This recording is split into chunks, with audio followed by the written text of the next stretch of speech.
Hey everyone, welcome to another episode of One Room Schoolhouse. My name is Jonathan. And I'm Tim. And today we have a really awesome topic. It's the Constitution, because today is a very special day in our nation's history. Well, at least today we're celebrating. September 17th is known as Constitution Day. In 1787, September 17th is when 39 founding fathers signed the actual Constitution. And there were 55 guys who helped frame the Constitution. There were several who didn't want to sign because it didn't have a Bill of Rights, which put limitations on the federal government. There were certain things they wanted in the Constitution that didn't make it in the Constitution at that point.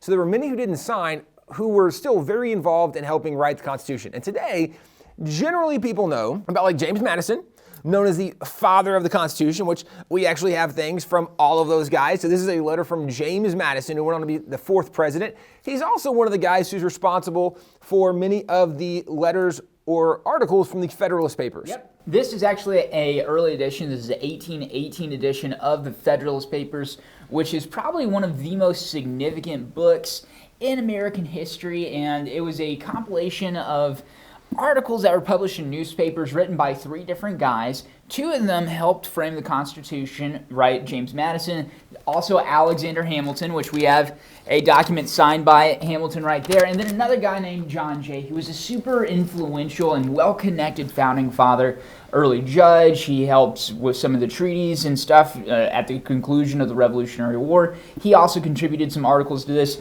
If you want to understand the Constitution, read the Federalist Papers, because it's super interesting. They were done in order to encourage and persuade the Americans in New York specifically to ratify the Constitution. So it provides some of the best arguments for why the Constitution was ratified by the states and why America needed a Constitution in the first place. And what's interesting about this too is a lot of times today people point merely to James Madison and say, this is the guy that gave us the Constitution. And it's worth noting that during the convention, for the first several weeks of the Constitutional Convention, there was really a lot of disagreement. There was kind of mayhem and chaos on some level because every state delegation came with their own ideas of what should be done. And at this point, we're still living under the Articles of Confederation, and Articles of Confederation had a lot of problems, and so there were already many founding fathers calling for a new constitution. Sometimes today, people think that they actually, when they met, they weren't coming to do a new constitution, they were coming to correct the Articles of Confederation, which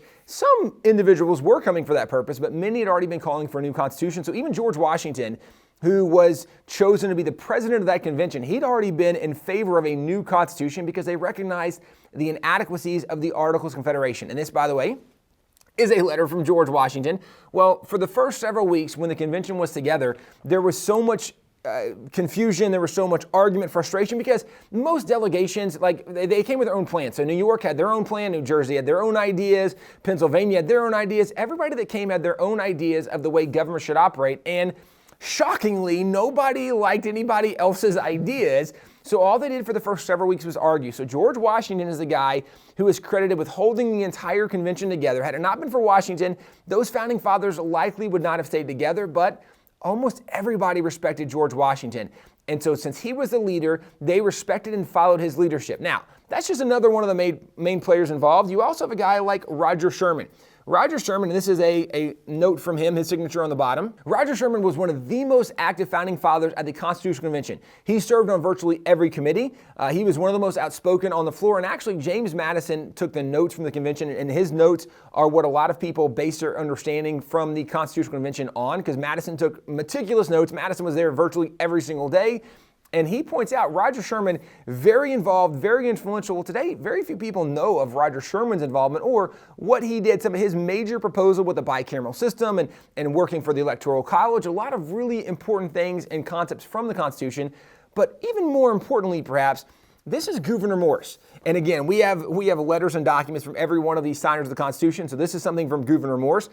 Gouverneur Morris is the guy who actually wrote all of the words to the Constitution. So when you read the Constitution, you are reading the words that Gouverneur Morris wrote. The reason was Gouverneur Morris was, again, like Roger Sherman, a guy who served on virtually every one of these committees. He was there for all these discussions. And so when the time came to put it together, they went to somebody who had been a part of all of it and said, hey, you've been a part of all these conversations, you've been in all these committees, can you help put all these ideas together? And Gouverneur Morris was the one who actually wrote the Constitution. Now, the reason all this matters, again, most people today have heard the name James Madison, and he was a very important founding father, very influential in the Constitution. But when people say, well, he's the father of the Constitution, that's maybe giving him a little more credit than he deserves, considering he's not the guy who actually wrote the Constitution. Yeah, and also if you look at even the specific proposals that Madison makes, the majority of his proposals are rejected by the rest of the convention. So even his ideas aren't the most influential in what actually gets to the final product. But like you said, he's obviously an important guy. We owe a lot of our knowledge of what happened at the convention to the notes that he took, because he didn't have anywhere else to be, so he was there. I'm just kidding, James. He was an important guy. Yeah, not to diminish that he was important. He was just one of the players there. Yeah, back in the day, they used to say that there were 5 master builders of the Constitution, one of which was Gouverneur Morris. Then you have Roger Sherman and other major players who really impacted the form of government that we do have today. Yeah, and this is where, so as we look at September 17th, one of the things that became part of federal law was that every single student in public school in America is supposed to study the U.S. Constitution. Now, sadly, very few public schools follow through and have kids actually study the Constitution. In fact, most American citizens today know very little of the Constitution. In polling that's been done in the last couple of years, we know that roughly 2/3 of Americans cannot identify the 3 branches of government. Which, Jonathan, what are the 3 branches of government? Well, you have the legislative branch, which is Congress, right, the House and the Senate. Then you have the executive branch, which is the presidency. And then you have the judicial branch, which is obviously the judges, the Supreme Court, and then these kind of lower federal courts underneath them. Now, it's interesting you said that, because I actually have heard a congresswoman in the last couple of years who said you have the House, the Senate, and the presidency, and those are the 3 branches of government. That's an elected congressperson. This is the reality, is very few Americans know our system of government, how it was construed, how it comes together, and polling even identifies that approximately only 1 out of every 1,000 Americans know the 5 freedoms of the First Amendment. And not only are there 5 things protected by the First Amendment, even the order of what's listed becomes important. And so, Jonathan, we actually happen to be in that category that we do know all 5. What are the 5 freedoms of the First Amendment? Well, you have the freedom of speech. Oh, we said in order. But religion comes first. Okay. You have to talk about your religion. So you have religion, speech, press, petition, and assembly. But assembly goes before petition. Woo! Okay. Jonathan and I were going to practice later. Those and are actually, my favorite in order. I'm just kidding. Religion is my favorite one. We're going to work on this later. But one of the things that used to be a way that students would learn the Constitution, this is an early edition of Stansbury's Catechism on the Constitution, which actually is something that at WallBuilders, we are in the middle of a reprint right now. We're doing a few edits along the way, because this was done in 1828. There were many amendments added after 1828, and so we are including some of the updates. But Author Stansbury did this for elementary students to learn and study the Constitution. Today, most Americans have very little information on the Constitution, and one of the things that so often we talk about in our nation is we have leaders who are doing things that are not what our nation should be doing. And you might hear people say, well, that's unconstitutional.